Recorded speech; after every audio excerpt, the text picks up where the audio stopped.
그럼 그치. 내년에는 종부세 대상이신 분들은 거의 2배 이상 맞는다 생각하시면 되겠네요. 무조건 2배 이상이 됩니다. 내년엔 7,800, 그 다음에 9,600, 2023년에는 1억 1,100만 원이 돼요. 회계사님 저 어떡하죠? 방송이고 뭐고 아니, 지금 집값보다 더 빨리 올라. 다른 상담을 받아야 되겠는데요. 제가 지금 네. 가서. 그래서 제가 네. 최근에 이제 상담을 하다 보면은 정말 내년 세금이 1억, 2억 이렇게 종부세가 예상이 되는 분들이 많이 있어요. 아, 예. 안녕하세요. 안녕하세요. 네, 오늘 반가운 분 또 모셨습니다. 네, 회계사이자 책 부동산 절세 완전 정복의 저자이신 이승현 회계사님, 네, 두 번째 방문해 주셨는데요. 네. 세율이 좀 전반적으로 이제 많이 올랐는데 종합부동산세, 소득세, 취득세, 세율 어떻게 조정이 됐나요? 너무 광범위하지만 그래도 좀 간략하게라도 좀 설명을 해주시면 좋을 것 같아요. 네, 정말 그 지난번 뵀을 때랑 지금 세금이 또 완전히 많이 바뀌었죠. 그쵸. 그래서 자고 일어나면 바뀌는 게 세금인데 우선 말씀하신 종부세, 소득세, 취득세 이게 세율이 전반적으로 다 올라갔습니다. 맞아요. 그래서 먼저 우리가 취득할 때 내는 취득세부터 설명을 드리면 기존에는 우리가 1세대 3주택자까지는 이렇게 중과 높은 세율을 적용하지 않았어요. 그냥 내가 취득하는 부동산의 가격에 따라서 주택을 6억 이하면 1%, 6억에서 9억 사이면 1에서 3%, 그리고 9억 초과면 3% 이렇게 취득세율을 매겼고요.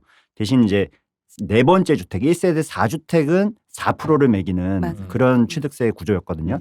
그런데 얼마 전에 8월 12일자로 지방세법이 개정이 되면서 바로 적용이 되기 시작한 게 다주택자에 대한 중과세예요. 그래서 여기서 말하는 다주택자는 조정지역은 두 채부터 다주택자입니다. 그래서 조정 대상 지역에서 먼저 그 주택을 취득하는 경우를 설명을 드리면 첫 번째 집을 살 때는 옛날처럼 1에서 3%를 적용을 합니다. 그렇지만 두 번째 집부터는 8%예요. 그리고 세 번째 집 이상은 이제 12%의 취득세율이 적용이 됩니다. 이게 우리가 뭐 1%, 2%, 12% 이런 식으로 얘기하면은 감이 잘 안 오실 수가 있는데 예를 들어 6억 원짜리 집을 산다고 치면 1%면은 600만 원 취득세를 내는 네. 거잖아요. 그런데 이게 12%로 늘어나면 7,200만 원이 취득세입니다. 그래서 6억짜리 집을 사는데 7,200만 원의 세금을 낼 수가 있다. 그러니까 주택수나 이 다주택 중과세를 받지 않게 잘 준비하시는 게 굉장히 중요해졌고요. 그러면 그 2주택이 일시적 2가구 이 취득세도 그렇게 적용이 되는 건가요? 그 우리가 이사를 갈 때 네. 새 집을 사고 종전주택을 파시는 경우가 많기 때문에 네. 이렇게 일시적으로 2주택이 된 경우는 취득세도 예외 규정을 뒀습니다. 그래서 새 집을 두 번째 집을 사실 때는 조정지역에 두 번째 집을 산다고 치면 그 집을 살 때는 일단 일시적 2주택으로 봐서 1에서 3%만 취득세를 냅니다. 하지만 이제 일정 기간 내에 원래 가지고 있던 집을 파셔야 돼요. 양도하지 않으면. 그렇죠. 이걸 안 파시면 얼마까지 팔아야 돼요? 언제까지? 기존에 내가 종전주택이라고 할게요. 원래 갖고 있던 집이 조정 대상 지역이다. 네. 그리고 새 집도 조정 대상 지역이다. 네. 이러면은 1년 내에 파셔야 됩니다. 1년 내요. 네. 안 팔면은 뭐 세금도 양도세도 문제가 되잖아요. 그렇죠. 양도세에서도 이렇게 일시적 2주택이 되면 비과세를 해주는 규정이 있죠. 네. 요 양도세의 규정을 취득세도 그대로 가져왔다라고 보시면 돼요. 그래서 취득세도 마찬가지로 1년 내에 종전주택을 안 팔면 8%의 취득세를 물리는 거죠. 그럼 원래 1%를 내고 사셨을 거잖아요. 네. 그럼 나중에 1년 있다가 보니까 안 팔았어. 그러면 7%를 더 물리는 겁니다. 거기다가 7%만 더 물리는 게 아니고 예전에 신고를 잘못했으니까 신고불성실 가산세, 납부불성실 가산세까지 붙여서 내요. 진짜요? 네. 몇 프로 내야 되는 거예요? 장난 아닌데요? 신고불성실 가산세는 덜 낸 금액이 7%죠. 네. 덜 낸 금액의 10%. 그러니까 아, 0.7% 정도 된다 생각하시면 될 거고 네. 납부불성실 가산세도 1년에 한 10% 정도가 붙습니다. 덜 낸 금액에. 그러니까 못 팔면은 굉장히 세금이 부담이 커지시는 그런 조항으로 돼 있고 대신에 종전주택이 비조정 지역이고 새 집이 조정 지역이다. 네. 그러면 이 경우에는 3년 안에만 파시면 됩니다. 3년 안에. 이게 다르군요. 이 지역에 따라 다르구나. 그렇죠. 네. 자, 근데 이렇게 생각하시는 분들이 있어요. 내가 집이 한 채 있는데 새 집을 비조정 대상 지역에 샀습니다. 그러면 나는 얼마 만에 기존 집을 팔아야 될까요? 이렇게 물어보시는 분들이 있는데 다행히도 지금 세법에서는 두 번째 집이 비조정 지역이면은 그 집은 중과세를 안 합니다. 아, 네. 그렇죠, 그렇죠, 그렇죠. 비조정 지역은 두 번째 집까지는 그냥 1에서 3%고요. 세 번째 집부터 이제 8% 중과세. 그러니까 이걸 궁금해하시더라고요. 많이 네. 헷갈려하시더라고요. 왜냐하면 이게 지금 조정적, 비조정 지역에 따라서 취득세도 다르잖아요. 그렇죠. 그럼 내가 조정 지역에 집이 하나 있는데 비조정 지역에 새로 집을 살 경우에 네. 그러면 이 취득세는 내 조정 지역 그 기존 집과 기존 집 기준이 아니라 네. 새로운 집 기준으로 취득세를 부과한다는 거가 기준인 거죠. 그렇죠, 그렇죠. 만약 두 번째가 조정 지역이었으면은 내가 안 파는 기준으로 간다 치면은 이거는 뭐 8.8%나 12% 아니 8%나 12%를 내는 거고 네네. 만약 비조정 지역일 경우에는 두 번째까지도 1%가 그쵸. 되는 거죠. 그래서 만약에 나는 꼭 집을 두 채를 가져야겠다라고 하시는 분이 있다면 첫 번째 집을 조정 대상 지역에 사시고 두 번째 집을 비조정 대상 지역에 사시면 둘 다 1에서 3%만 내시면 돼요. 그렇네요. 근데 거꾸로 비조정 지역을 먼저 사고 두 번째 집이 조정 대상 지역이면 8%는 두 번째 집은 8%를 내셔야 되는 겁니다. 예. 순서가 또 있네요. 그 순서 그 집을 이제 양도달에 취득도 순서가 이제 있는 그쵸. 거네요. 그리고 이것도 있더라고요. 그러니까 신혼부부 같은 경우는 감면해주는 또 규정이 있더라고요. 예, 신혼부부는 감면을 취득세를 해주는 감면해주는 게 있더라고요. 예. 그거 간단히 좀 얘기해 줄 수 있어요?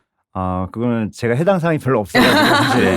요건을 외우지는 않고 있는데. 네. 근데 예. 그게 보니까 뭐 3억 이하짜리를 취득하고 네. 본인이 이제 뭐 이렇게 소득 여건이 되면은 네. 그거 그 답변이 좀 어려울까요? 사실은 계산을 해보면 3억 이하짜리가 되는데 네. 그러면은 이제 취득세가 1%잖아요. 네. 그거에 50%를 감면해줘도 네.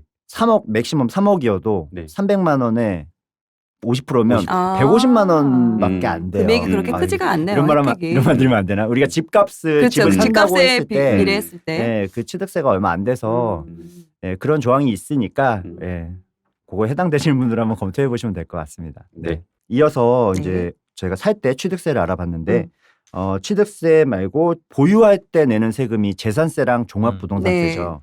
이 종합부동산세도 올해와 내년이 굉장히 다른 세금입니다. 우선 그래요? 그렇죠. 이게 같은 종합부동산세가 아니에요. 내년에는 엄청나게 강화된 종합부동산세가 적용이 되는데요. 우선 종합부동산세 세율 자체가 굉장히 많이 올라갔습니다. 현행 종합부동산세는 세율이 일반 세율과 중과 세율로 나눠져 있어요. 네. 그런데 일반 세율은 우리가 그 A주택자나 아니면은 조정 지역의 A주택 플러스 비조정 지역의 A주택 이렇게 두 채 가지고 계신 분들까지는 일반 세율을 해줍니다. 뭐 또는 비조정 지역 2주택까지 해주는 거죠. 네. 그런데 다주택자들은 세율이 굉장히 높아요. 여기서 말하는 다주택자는 조정 대상 지역에 두 채 가지고 계시면 다주택자입니다. 그리고 비조정 지역이라도 세 채 이상 있으면 다주택자인데요.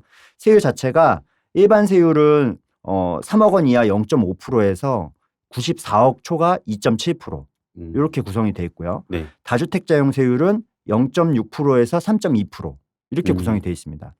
근데 이게 올해까지 이렇게 적용이 되는 거고 내년부터는 세율이 굉장히 많이 올라가요. 올라가는 세율을 좀 설명을 드려보면 일반 세율 자체는 그렇게 많이 올라가진 않아요. 기존에 최고 낮은 세율이 0.5%였는데 0.6%로 올라갑니다. 그리고 최고 세율도 2.7%에서 3% 정도로 0.3% 올라가는 거에 그치는데요. 일반 세율이라는 거는 이제 1주택자이거나 조정지역 1주택, 비조정 1주택인 분들 말씀하는 거죠. 예. 그리고 이제 다주택자용 세율은 기존에 0.6%가 최하 세율이었는데 이게 1.2%로 올라갑니다. 그러니까 0.6이 1.2니까 2배 되는 거죠. 두 배가 올라가는 거죠. 네, 세율 자체가 2배가 최저가 1.2%인 네. 거네요. 그렇죠. 그리고 그 위에 이제 중간 구간에서도 다 2배씩 올라가고요. 최고 세율은 3.2%에서 6%로 올라가요. 네, 그러니까 이렇게 세율이 2배로 6%요? 올라간다는 건 와, 6%면은 한 10년이면 집값이 60%를 내는 거네요. 10년 갖고 있으면. 그렇죠. 근데 우리가 이 종합부동산세는 이 종합부동산세에 부과되는 세금이 있어요. 네. 이 농어촌 특별세라고 해서 종부세가 100만 원이 나오면 20%인 20만 원이 농특세가 더 나옵니다. 20%나? 실질적으로는 이제 네, 그럼 실제로는 실점이네. 종부세 6%면 제가 표정 관리가 안 납부는 되는데. 7.2%예요. 그걸 매년 내는 거잖아요. 종부세. 그쵸. 매년 내는 거잖아요. 그렇죠. 와. 그래서 최근에 문제가 됐던 게 이제 법인들이 보유한 주택에 대한 종합부동산세가 맞아. 그거 많이 물어보시더라고요. 네, 굉장히 많이 강화됐어요. 법인은 개인들 같은 경우 종합부동산세 계산할 때 인별로 6억 원을 공제를 해주거든요. 네. 6억 원이 안 나오면 아예 안 나옵니다. 네. 그리고 세율도 이렇게 낮은 세율부터 높은 세율로 누진세율 구조로 돼 있는데 법인은 이제 이 6억 원 공제를 아예 안 해주도록 내년부터는 안 해주도록 바뀌었고요. 네. 그리고 세율도 개인의 최고 세율을 그냥 단일 세율로 적용을 해요. 그러면 만약에 조정지역에 두 채를 가지고 있는 법인이다. 네. 그러면 최고 세율인 6%를 그냥 적용을 하겠죠. 그냥 거기에 통으로 6%를 한다는 말이죠. 그렇죠. 그러면은 야. 집이 한 10억 정도가 되면 예. 대략적으로 그러면 뭐 10억이 뭐 이렇게 시가라고 한다고 하면은 네. 뭐 이렇게 뭐 여러 가지 공시지가나 뭐 이렇게 보면 한 8억 정도 이렇게 뭐 공시지가로 그쵸. 8억 정도 되고 그렇죠. 거기에 아까 6%지만 또 아까 20%또 하신다 했잖아요. 그렇죠. 아. 그러니까 그렇게 8억 정도 공시가 그럼 가지고 4,800만 있는 원을 내야 된다는 얘기네요. 그렇죠. 4,800에 20%가 더 플러스 농특세로 매년. 1,000만 원. 1,000만 원 더 하니까 5,700 내겠네. 5,700. 아니, 매년. 제가 어젠가 강의할 때 어떤 분이 그걸 물어보시더라고요. 그 법인인데 어떻게 네. 해야 되냐고. 네. 그거는 물건마다 달라서 회계사님이랑 얘기를 해야 된다고 얘기를 했는데 네. 그럼 회계사님 이런 질문 많이 받으시죠. 법인 요새 그쵸. 하는 거. 예. 또 양도세도 또 바뀌잖아요. 양도세는 아니죠. 그 법인세도 바뀌잖아요. 법인세 추가과세가. 그렇죠. 그렇죠. 그럼 혹시 요새 얘기를 어떻게 매도를 하라고 말씀하세요? 아니면 어떻게 가져가라고 하세요? 법인은 지금 주택을 보유하고 있으면 천문학적인 이 종부세와 네. 또 양도세도 법인이 팔 때의 양도 차익에 대한 세금도 강화되기 때문에 지금 뭐 매도하시는 방법밖에 없다라고 보고요. 이 시점 자체가 내년도 6월 1일자에 주택을 가지고 있으면 법인이 이 종부세를 내는 겁니다. 아, 올해가 내년 기준으로요? 그쵸. 아. 예, 올해 종부세는 벌써 올해 6월 1일자 기준으로 과세가 되지만 네. 네. 올해 종부세는 그렇게 과도하지 않기 때문에 네. 내년 6월 1일 전에는 되도록 매도를 하시는 게 좋고요. 그리고 굳이 그때까지 팔고 싶지 않다, 보유하고 싶다라고 하는 주택이 있으면 최소한 이 중과세율이 아닌 일반 세율을 낼 수 있게 주택수를 줄이시는 게 좋겠죠. 조정지역의 한 채 아니면 조정지역 한 채, 비조정지역 한 채 이 정도만 법인에 남겨두셔야지 6%가 아닌 3%의 종부세를 내실 수 있으니까 지금은 매도를 법인이 하시는 게 낫다라고 보고요. 이렇게 세법이 바뀌기 때문에 내년에 아마 법인이 투자를 많이 한 지역 같은 경우는 법인 매물이 상당히 많이 나올 수가 있어요. 그래서 미리미리 좀 준비를 하시는 게 좋겠다라는 생각이 듭니다. 양도세, 그러니까 지금 종부세가 이렇게 강화가 됐는데 사실은 요새 서울의 집값이 뭐 분양받으신 분들 같은 경우는 10억 넘는 경우가 되게 흔하잖아요. 그렇죠. 그분들도 올해까지는 괜찮지만 내년부터는 만약에 10억 넘는 집 같은 경우는 종부세가 좀 많이 나오겠네요. 많이 나옵니다. 특히 1주택자는 그래도 아까 설명드린 네. 것처럼 세율이 그렇게 많이 오르지 않아요. 괜찮네. 네. 근데 이 다주택자가 문제예요. 조정 지역이 두 채 있는 분 사실 많잖아요. 서울에 보면은 강남에 하나, 잠실에 하나 이렇게 있는 분들 많잖아요. 그렇죠. 국회의원들도 많던데 보니까 얼마 전에 나온 거 보니까 정부에서 그렇고. 강남 2주택자 같은 경우 이 올라간 종부세에 이제 직격탄을 맞게 되는데요. 예를 들어서 공시가격이 15억짜리 우리가 시세로는 한 20억 정도 하겠죠. 자, 이런 집이 두 채가 있다. 네. 그리고 이걸 단독 명의로 갖고 계신 거예요. 두 채를. 네. 이런 경우에는 올해 낼 종부세는 한 3천만 원 정도 됩니다. 예. 근데 이걸 그대로 갖고 계시면서 내년으로 넘어가면요. 이 종부세가 7,800만 원으로 늘어나요. 와, 두 배가 넘게 올라가네요. 네. 아까 종부세율이 2배 올라가고 네. 또 곱하기 공시가격이 1.2. 올라가잖아요. 공시가격이 올라갔죠. 그렇죠. 네, 공시가격이 10% 정도만 올랐다고 쳤을 때 이렇게 7,800만 원의 세금이 돼요. 그럼 그치? 내년에는 종부세 대상이신 분들은 거의 2배 이상 맞는다 생각하시면 되겠네요. 무조건 2배 이상이 됩니다. 네. 그리고 내년엔 7,800, 그 다음에 9,600, 2023년에는 1억 1,100만 원이 돼요. 회계사님 저 어떡하죠? 이 방송 이거 보고 아니, 제가 집값보다 더 빨리 올라. 다른 상담을 받아야 되겠는데요. 제가 지금 네. 가서. 그래서 제가 네. 최근에 이제 상담을 하다 보면은 정말 내년 세금이 1억, 2억 이렇게 종부세가 예상이 되는 분들이 많이 있어요. 예. 종부세 1억이요. 네. 그 1주택을 가지고, 그러니까 1주택자인데 네. 고가주택을 가지고 계신 분들 있잖아요. 사실 고가주택이라는 게 서울에 그냥 새 아파트 네. 이런 것들 뭐 한 지금 시가로 한 15억에서 뭐 17억 이 정도 하는 아파트들 있잖아요. 네, 네. 그런 거 가지고 계신 분들은 종부세 얼마나 나올까요? 그런 분들도 꽤 많으실 텐데. 공시가격 18억 기준으로 단독 명의로 가지고 계시면은 공동 명의로 가지고 계신 네, 네. 경우에는 올해 136만 원 정도 냅니다. 네. 많이 내진 않아요. 예. 공동명의는. 왜냐하면 공동명의면은 인별로 6억씩은 네. 공제를 공제해주기 해주니까 때문에. 18억이라고 해도 12억을 넘는 부분에 대해서만 네. 종부세를 내시는 거거든요. 아, 그러면 공동명의 하는 게 종부세 면에서도 굉장히 이익이 있네요. 메리트가 있네요. 장점이. 기본적으로는 그래요. 왜냐하면 우리가 단독 명의로 한 채를 가지고 계시면은 6억이 아니라 9억을 9억. 빼줍니다. 아, 그렇죠, 네. 그렇죠. 그래서 3억을 더 빼주는 거는 있지만 공동 명의로 하면 이제 12억을 빼주는 거잖아요. 네, 그래서 그렇죠. 3억만큼 더 공제액이 크고요. 음. 그걸 넘는 금액에 대해서도 이제 공동 명의니까 반반씩 이렇게 쪼개져서 과세 구간이 낮아지는 효과가 있어요. 그래서 우리가 일반적으로 살 수 있는 네. 그 금액대의 네. 주택은 대부분이 공동 명의가 더 유리합니다. 그런데 예외 사항도 있어요, 이게. 그래요? 단독 명의로 취득을 했을 때는 이 종부세에서는 세액 공제라는 게 있습니다. 이건 아무한테나 해주는 건 아니고요. 나이가 많거나 그리고 보유 기간이 긴 이런 네. 분들한테는 이 세액 공제를 해주는데 이 세액 공제율이 거의 올해 기준으로는 맥시멈이 70%고요. 내년에는 80%예요. 네. 먼저 나이로 따지면은 60세가 넘어가면 이 10%의 공제액을 해주기 시작해서 70세가 넘어가면 30%까지 늘어나고요. 또 보유 기간 기준으로는 5년이 넘어가면 20% 공제액을 주고 15년 이상 되면은 50%까지 늘어납니다. 그래서 이런 공제액을 받으실 수 있는 분들은 그러니까 고령자고 보유 기간이 기신 분들이죠. 이런 분들은 오히려 공동 명의보다 단독 명의가 세금이 더 낮아져요.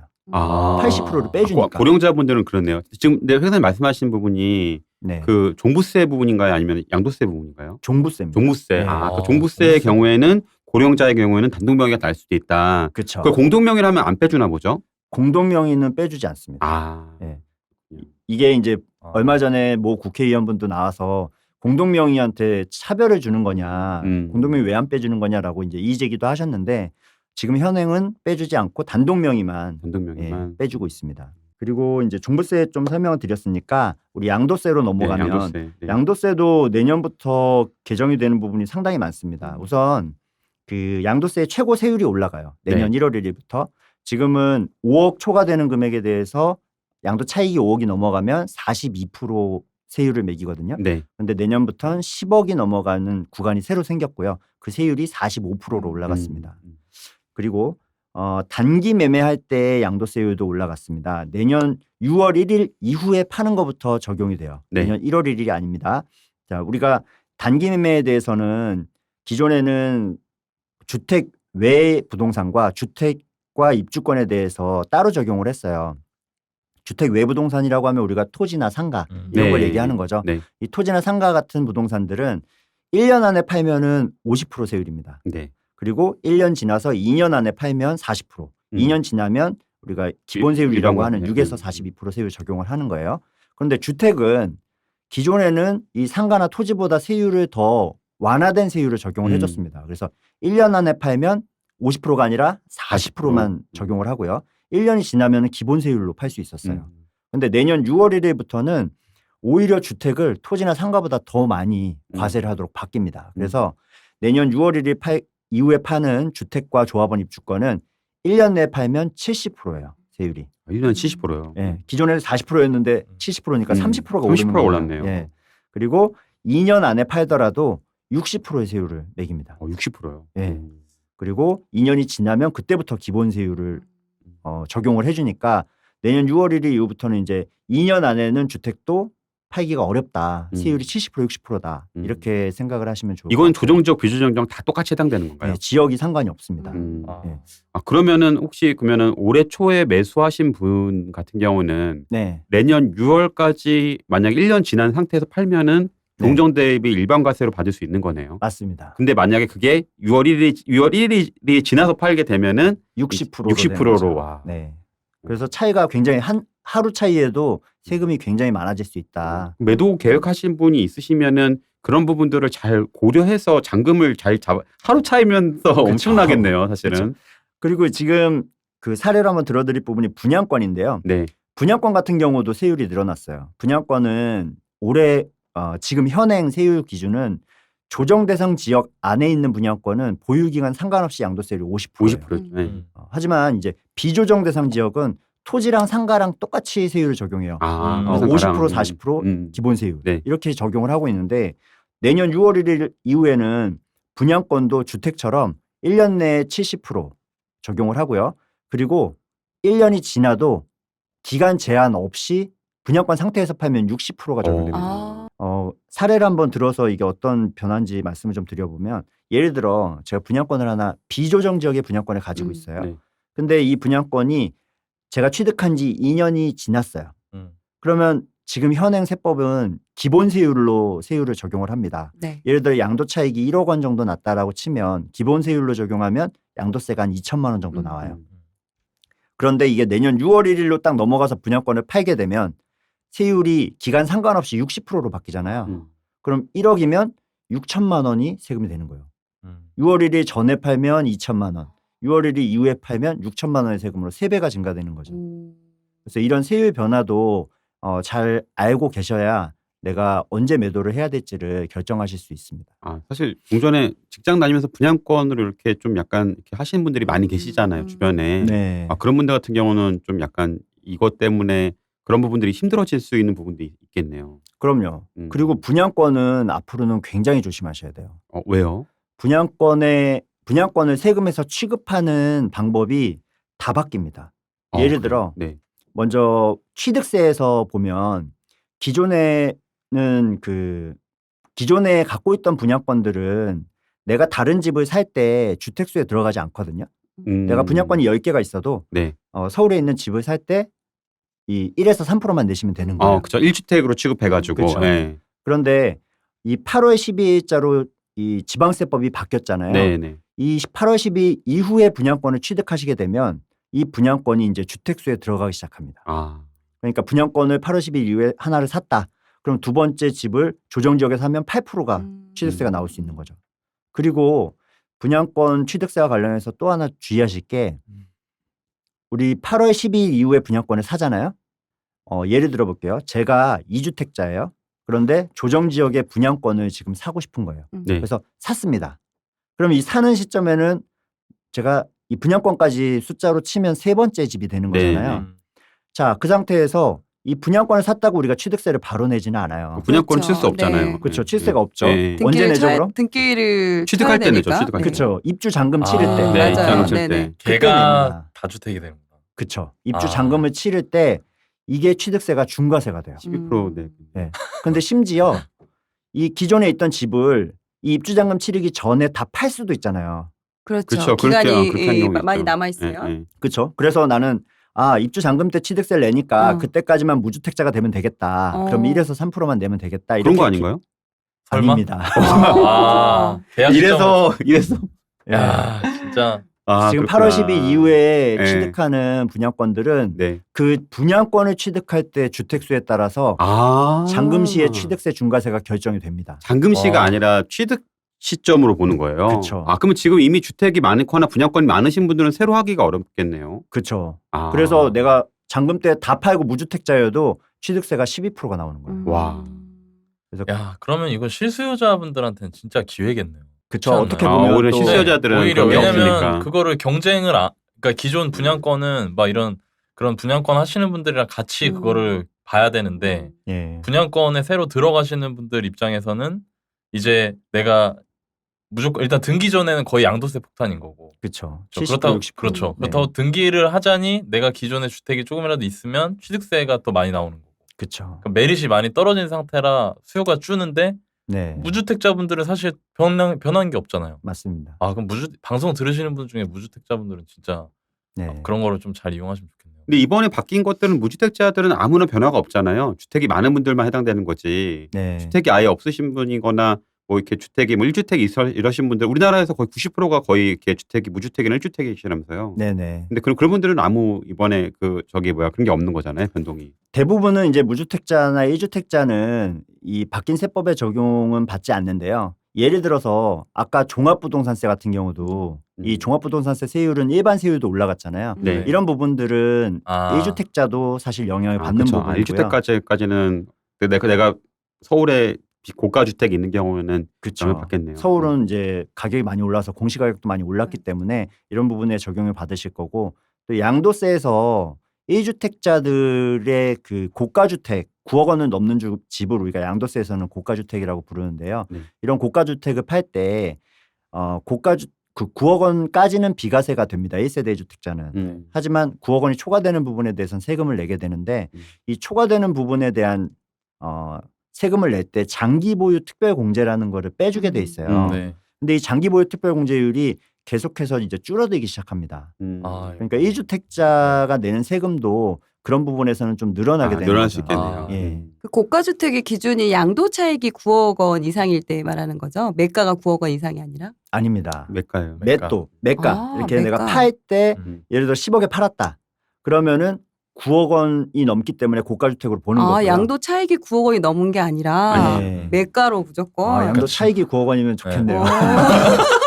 그럼 기쁘겠네. 네. 근데 지금 그럼 이런 경우는 오. 어떻게 되는 거예요? 예를 들어 매가가 10억인데 네. 이제 부부 공동명일 경우 약 각각 5억 5억이잖아요. 네.